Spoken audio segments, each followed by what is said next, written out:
Whether you're looking for answers to specific life questions or seeking to become the best version of you possible, welcome to the Mental Breakdown and Psychreg podcast, where we offer insight, information, and strategies based upon research and years of practice as clinical psychologists. So sit back, have a listen, and get connected with our hosts, Dr. Berney Wilkinson and Dr. Richard Marshall. Welcome back, Richard. Happy Monday. There must be a song like "Here We Go Again." I know. I want to. Is today Monday? Whenever we're starting the podcast, I always want to do some kind of for that week. Yeah. Yeah, there should be some music playing or something. Well, something like some for every day. Some German march of some type.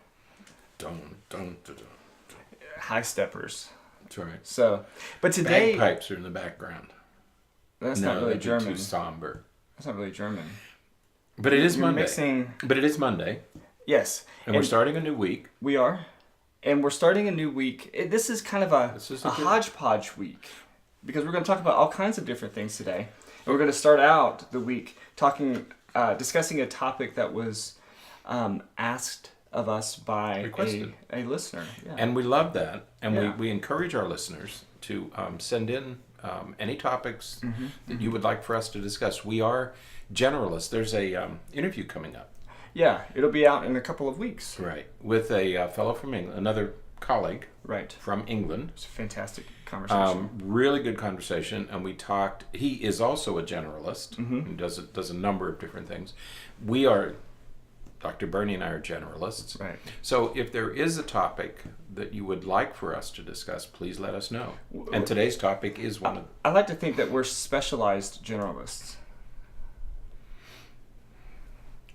See, that I like... We certainly are special. Special. Exceptional, some would say. Exceptional.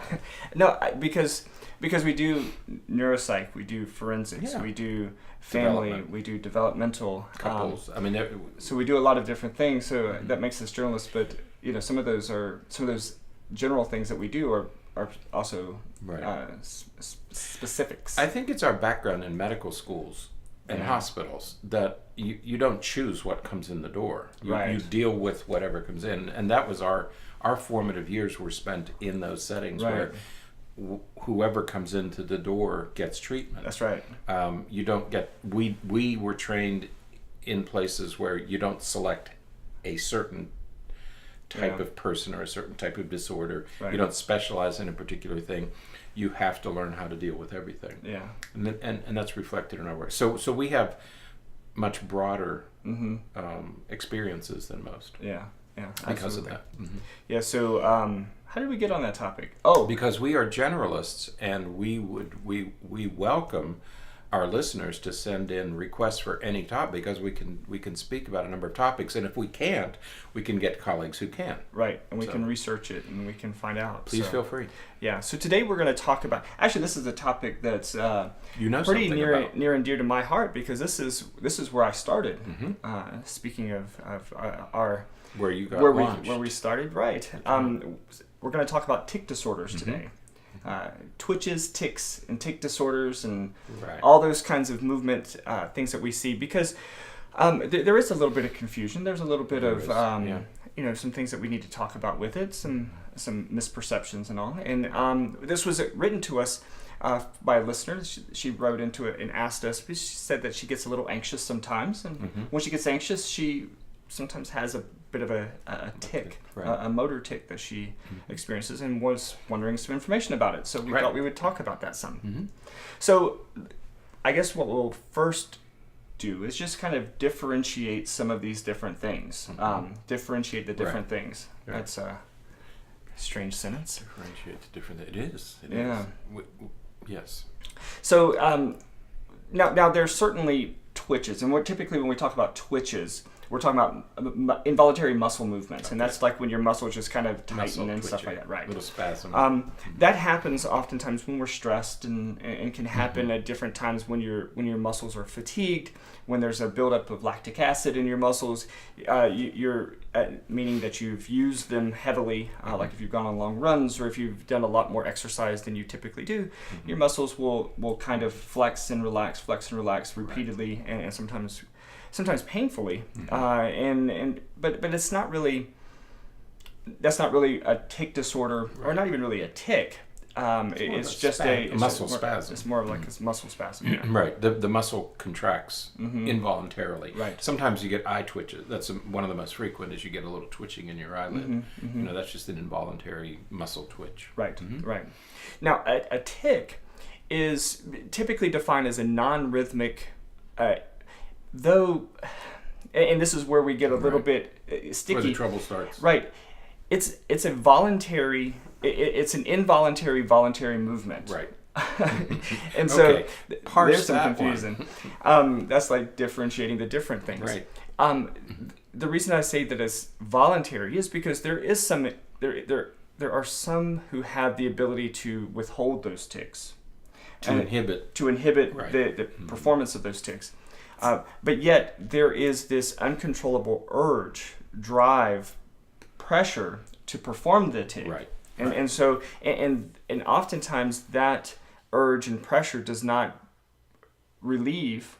There's no relief of that until the tic is performed. Till you do it. Right. Right. And so in that sense, it's sort of involuntary because it needs to happen. Right. And so but the important thing is that they're non-rhythmic, and they are sometimes simple movements, and sometimes they're more complex movements. And we bump into things. Habit spasm, where people who have a particular habitual movement, which you say they have to sort of relieve it, but it is voluntary in that regard, right. Not involuntary. Right. And sometimes you'll see children twirl their hair or do some other movement with their nose or their face or their mouth that parents are always concerned about. Is this a tic, and should I be concerned about Tourette's? Right. And typically those are just habit spasms that will go away. Right. But they're performed. They are performed for relief. Right. The child feels better after doing it. Right. So when we're thinking about it, again, just kind of differentiating a few things, we're talking about tics. And tics are different than stereotypic behaviors, self-stimulatory behaviors. To further complicate matters. Self-stimulatory behaviors or self-stimming is what it's sometimes referred to, is something that we see in individuals with developmental delays, like autism and some other developmental delays. And that's where we see things like hand flapping and waving hands in front of the face and in front of the eyes, and sometimes hair twirling, and that they're self-stimulatory things that are done to, obviously to self-stimulate. Right. The source of those is a little bit different, and sometimes a lot different, than a tic, that we'll get into more detail about in just a second. So we have these sort of three classes: the twitches, which are involuntary and muscle spasms, the tics that we're going to spend a little bit more time talking about, and then the stereotypic self-stimulatory behaviors, and we'll talk about those maybe another day or something. But with tics fall into two categories. They're motor and vocal. Motor tics, again, they can range from very simple things. Some of the most common ones are like eye blinking. People who feel the urge to perform eye blinking tics, for example, will say that their eyes just feel dry. Right. They're not really dry. Like maybe they've even been evaluated by an ophthalmologist or something. There's no real dry eye problem or anything like that, but they just feel like they have to keep blinking. Sometimes facial grimacing, they'll do different contortions of their face. Sometimes you'll see shoulder shrugs and little movements like this. Again, they're voluntary, but there's that pressure, that urge that they have to perform it. Yeah, the urge to release. Right. Sometimes the behaviors are more complex. Right. So they may include jumping. They may involve spinning around. Again, you got to differentiate a complex tic like that from a stereotypic behavior. But and so they can be anything from very simple to much more complex, including gestures. There's a phenomenon. This is a tough word to say. Copropraxia, and that is a tic involving inappropriate gestures. So shooting birds and things like that. That's a thing called copropraxia, and that is similar to when we go over to the vocal side, something called coprolalia, and we hear that. That's probably the most common, yet least common. That's what's common on TV. I mean, that's our introduction for those of you, for those of us who've been in hospital settings. Right. We've seen all these others, and we know that those vocal tics are the least common. Right. But they're the most common on TV, and that's typically what people get introduced to when they think of Tourette's. Exactly. As soon as somebody says Tourette's, they say, "Oh, the person that curses can't control involuntarily cursing." So that vocal tic that involves curse words, that's called coprolalia. Right.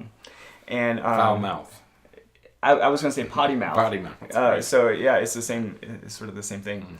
But vocal tics can be just as varied. They can be simple things, even as sniffing. That's right. Clearing your throat all the way up to, again, sort of complex words and things like that are said. Tics are not uncommon in childhood. Right. Many kids experience tics. My daughter experienced a tic when she was young. And those tics tend to go away. Right. We start getting into some of the tic disorders, however, when we have sort of a prolonged period of tics, and then we may see different types of tic disorders. So we have complex motor tic disorder, and that's when you have motor tics over a period of at least a year or so, and they just continue. A complex vocal tic disorder is sort of the same thing, but they're just vocal tics. But you have one or the other. You either have a motor tic or you have a vocal tic. Right. Tourette's disorder is when you have both. Don't necessarily have to have had both at the same time. Right. But you've had to have, at some point over the course of that year, you had to have at least had one of each of those. And I think that duration is the important thing. We all worry when and most of us have seen one or more of our children go through this phase. Right. And it's going to self-limit. Okay. Right. So, but if it goes on for months or into a year, then it's probably a more serious concern. Right. It still may not be a true tic disorder, right? But it's a more serious concern that you probably ought to have somebody take a look at the child, right? When we think about tic disorders, and again, one of the main ones we think about is Tourette's disorder. There are specialists who work with Tourette's disorder, and my early research, again, that sort of got me into this field in general, was with Tourette's disorder. I was lucky enough to work with Dr. Silver, who did a lot of work with Tourette's disorder, and we wrote book chapters and did created different rating scales and stuff like that to measure. But you chose not to specialize in Tourette's. Right. You could have. Right. You could have become a specialist in that, working with Dr. Silver. Right. But you maintained your generalist status. That's right. I opted not to do that. Because there's so many. I did the same thing with epilepsy. Yeah. I started out in epilepsy, but chose to move on beyond that into other areas. So another one last piece, perhaps, to think about with this is that we already said that tics in and of themselves, usually motor tics, those are the most common, present in childhood, even in individuals without Tourette's disorder, without a real tic disorder per se. They also can exist in adults. In adults, sure. You can have periods of time where you experience a tic, because tics are oftentimes a manifestation of anxiety. Right. And we know this not just within the tic disorders like Tourette's disorder, but we also know this from anxiety disorders, that it can cause that twitching, that tic like behavior when a person is very stressed, very anxious. And so we see it outside of the specific tic disorders in adults as well. Yeah, it's very, very common and that's usually the case with most children. It's who are anxious, they will develop some type of a tic that's related to their anxiety. Right. And it's not, the problem is anxiety, it's not a true neurological deficit. Right. Now, the treatment for these is not easy, I'll say. When we were doing research, one of the things that really struck me was that, and this was in the early 2000s, so about, between 10 and 15 years ago. 10 years ago.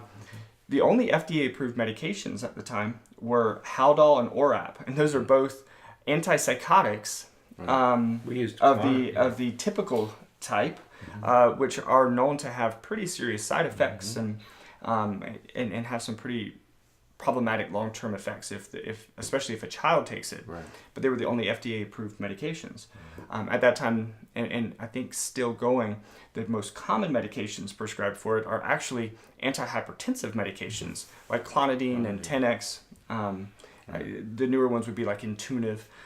They're, as far as I know, they're still not FDA approved, but they are among the more common medications given. Right. I guess one last thing I should say about it is that tics are also a potential side effect of stimulant medications. I was going to say that ADHD Tourette's relationship, right, and it's worth mentioning, yeah, because these tic disorders are involuntary in the same way that ADHD behaviors are involuntary. Okay, the problem is if it's misdiagnosed as ADHD, and you put the child on stimulant medication, you can make the tics worse. Right. Yeah, and it is complex. That's what you have to be careful of. Yeah, I did my thesis in graduate school on Tourette's disorder and its effect on families and things like that. And one of the things that came out is that roughly 60% of kids with Tourette's disorder also have ADHD. Right. And approximately 60% of kids with Tourette's disorder also have OCD. Right. So there is this large group of kids with Tourette's disorder who have what we just call the trifecta of Tourette's disorder, ADHD, and OCD. Right. And we know that Tourette's and OCD, when they are present together, it is a very different set of circumstances for their needed treatment. So, if you or your child has tics, we'd love to hear from you. Certainly, it would be really important to get treatment. Oftentimes, to be very honest, oftentimes you don't necessarily need to treat the tic. If it's a simple eye blinking. Right. Or a simple vocal tic that doesn't really interrupt anything, isn't causing any disturbances in class, doesn't cause any problems at school or work or anything, many times they're not going to do anything about it. Right. And it will go away. Yeah. On its own. Right. Leave it alone, it'll go away. Right. If it persists, then you probably should seek a professional opinion. Right. Yeah, we rarely treated those, especially medically. Right. We rarely treated those that where the tics were relatively mild, and we just let that ride until there was an event or something that happened to where it became more problematic. And if it's not causing a problem, best to leave it alone. Right. Even though it may be frustrating as a parent to see your child blinking a lot or making some of those facial grimaces or something, it's oftentimes best to not worry about medication treatment. You can go get work on psychotherapeutic strategies because we want to reduce stress and those things that we know exacerbate tics. We can work on those things, but you may want to avoid medication. Right. So, all right. The kind of medications we typically use. Yes. So either that or put on a nicotine patch. We'll save that for another conversation. Another conversation. Oh, that was great research, though. All right. Well, that's it for today, then. Yeah. All right. Monday. Hope that helped. If you have any other questions, if you'd love to write to us, we'd love to read it and to hear from you. Do a podcast to help address whatever questions you may have. So until next time, stay happy, stay healthy, and forget to be afraid.